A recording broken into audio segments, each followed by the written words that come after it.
Hello class 6 student बच्चों, पिछले video में आपने चैप्टर 6 के क्वेश्चन आंसर कंप्लीट कर लिए थे। आज के वीडियो में हम पढ़ेंगे श्रुति सम भिन्नार्थक शब्द ज्ञान पढ़ेंगे हम, जिसमें पढ़ेंगे श्रुति सम भिन्नार्थक शब्द।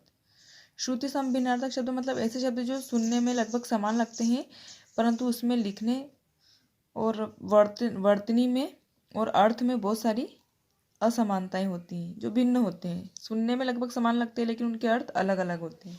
ऐसे शब्दों को क्या कहते हैं? श्रुति सम भिन्नार्थक शब्द। देखते हैं, तुमसे शास्त्र सीखने नहीं आई हूँ, शस्त्रों से युद्ध करने आई हूँ। अब इन दोनों वाक्यों को समझिए। शास्त्र और शस्त्रों, दिए गए वाक्यों में रंगीन शब्द सुनने में लगभग एक जैसे लगते हैं, पर वर्तनी और अर्थ के आधार पर इन दोनों शब्दों में अंतर है। जैसे शास्त्र मतलब वह किताब जिसमें किसी विषय से संबंधित ज्ञान की बातें लिखी गई हो, और शस्त्र वह हथियार जो लड़ाई या युद्ध के लिए प्रयुक्त किया जाता हो। आई थिंक सबको समझ में आ गया होगा शास्त्र और शस्त्र में क्या अंतर है, और श्रुति सम भिन्नार्थक शब्द किस टाइप से होते हैं ये आपको समझ में आ गया होगा। शास्त्र मतलब एक तरह की किताब होती है जिसमें बहुत ही अच्छी अच्छी ज्ञान और ज्ञान से परिपूर्ण बातें लिखी जाती हैं। और जो शस्त्र वो होता है जो लड़ाई या युद्ध के समय काम में या प्रयुक्त किया जाता है।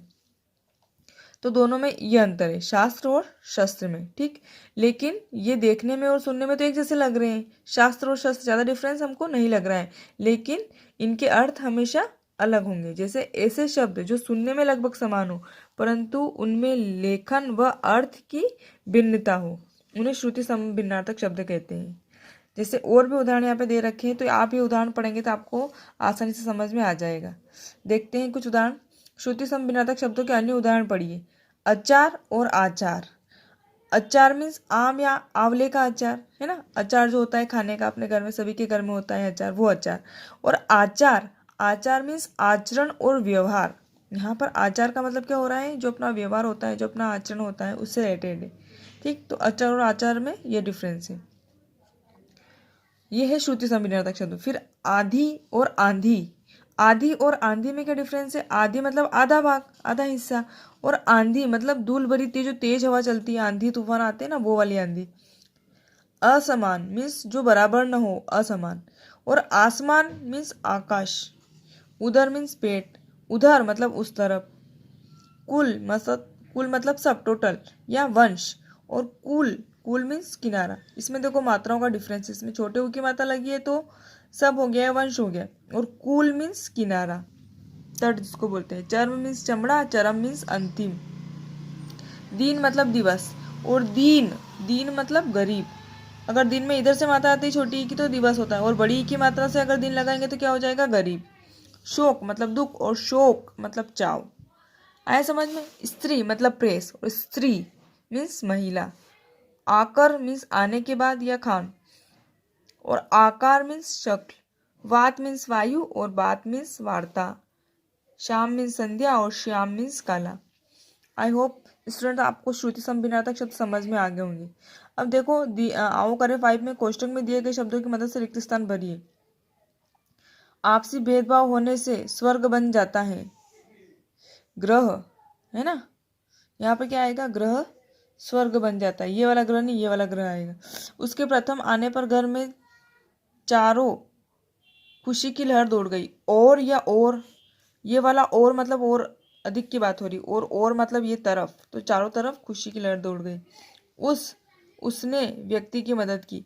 उस दिन, ये वाला दिन आएगा या ये वाला दिन आएगा?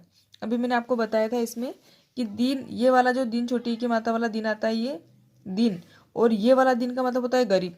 तो उसने दिन मतलब गरीब व्यक्ति की मदद की।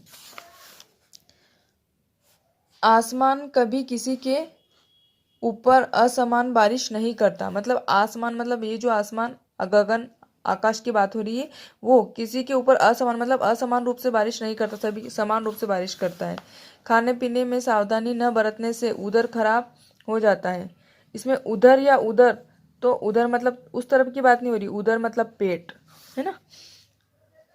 फिर है बाहर जोरदार आ रही है आंधी या आधी, तो क्या आएगा, आंधी आ रही है, तूफान है ना, आंधी तूफान।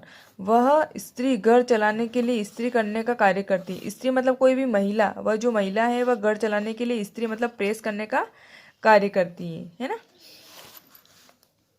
फिर है, वह तेज वात के प्रभाव में अपनी बात नहीं समझ पाया। वात मतलब हवा, तेज हवा के प्रभाव में अपनी बात नहीं समझ पाया।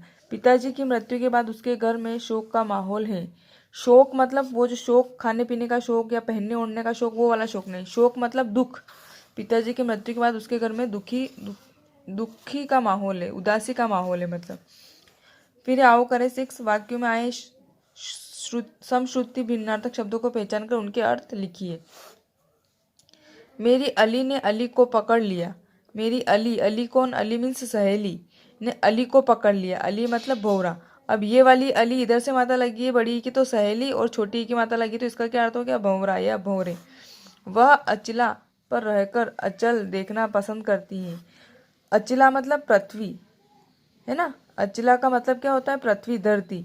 और अचल मतलब पहाड़ देखना पसंद करती, तो वह पृथ्वी पर रहकर पहाड़ देखना पसंद करती है। घर के बाहर फूलों की बहार चाहिए। घर के बाहर मतलब बाहर की ओर है ना, और बाहर मतलब वसंत चाहिए है ना। वह ग्रह में बैठकर दादाजी के ग्रह के बारे में समझ रहा है। ग्रह मतलब घर, ये वाला जो ग्रह है ना, और ग्रह, ये वाला जो ग्रह है ये नक्षत्र, नक्षत्र को बोलते हैं ना। ये वाला जो ग्रह नक्षत्र का होगा, और ये वाला जो री वाला है ना, ये किस में आ जाएगा, घर में। तो वह घर में बैठकर दादाजी के ग्रह नक्षत्र के बारे में समझ रहे हैं। उस और मयंक और मनन दोनों बैठकर बातें कर रहे हैं। तो और मतलब तरफ, उस तरफ, मयंक और मतलब योजक शब्द जो है, एवं, व, ऐसा भी लगा सकते हैं इसमें, दोनों बैठकर बातें कर रहे हैं। आगे देखते हैं एकार्थक प्रतीत होने वाले शब्द। दिए गए शब्दों की मदद से रेखांकित शब्दों के अर्थ समझकर बताइए। अब एकार्थक प्रतीत होने वाले शब्द किस प्रकार से होते, जैसे वह अपने अस्त्र शस्त्र लेकर युद्ध भूमि में उतर गया। अब इसको समझिए। दिए गए वाक्य में अस्त्र और शस्त्र दोनों शब्दों का प्रयोग युद्ध भूमि में प्रयोग होने वाले हथियारों के लिए हुआ है ना। परंतु अस्त्र और शस्त्र दोनों अलग अलग प्रकार के हथियार हैं। अस्त्र किसे कहते हैं, वह हथियार जो फेंक कर चलाया जाता है, और शस्त्र किसे कहते हैं, वह शस्त्र जो हाथ में लेकर चलाया जाता है। अस्त्र को फेंका जाता है और शस्त्र जो हाथ में लेकर चलाया जाता है।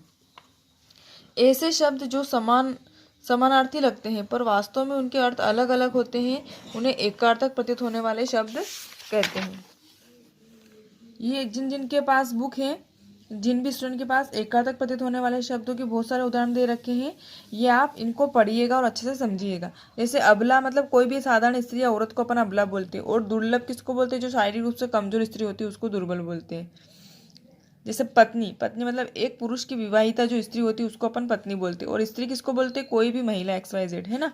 पुत्री किसको बोलते हैं, बेटी को बोलते हैं। और बालिका किसको बोलते हैं, कोई भी लड़की, किसी भी लड़की को अपन बालिका बोल सकते हैं, लेकिन पुत्री किसको बोलेंगे, सिर्फ बेटी को बोलेंगे। अमूल्य जिसका मूल्य न लगाया जा सके, और बहुमूल्य जो अधिक मूल्यवान वाला होता है। ठीक, तो आप ये सब पढ़िएगा। उसके बाद देखते हैं आओ करे 7, सही शब्द का प्रयोग करते हुए रिक्त स्थान भरिए। उसने अस्त्र उसकी तरफ फेंक कर उसे घायल कर दिया है ना। अस्त्र या शस्त्र आएगा तो फेंक कर चलाया जाने वाला।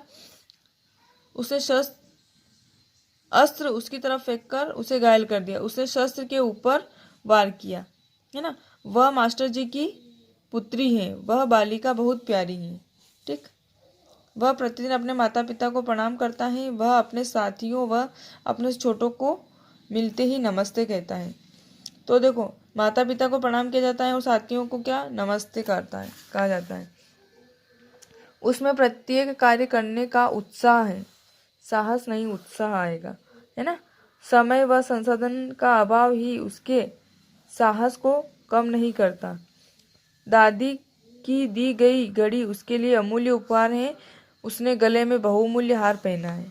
ठीक, उसके बाद काल वाले चैप्टर को अपन रिड्यूस कर रहे हैं, और ये आपका चैप्टर कंप्लीट होता है और कोर्स भी कंप्लीट होता है।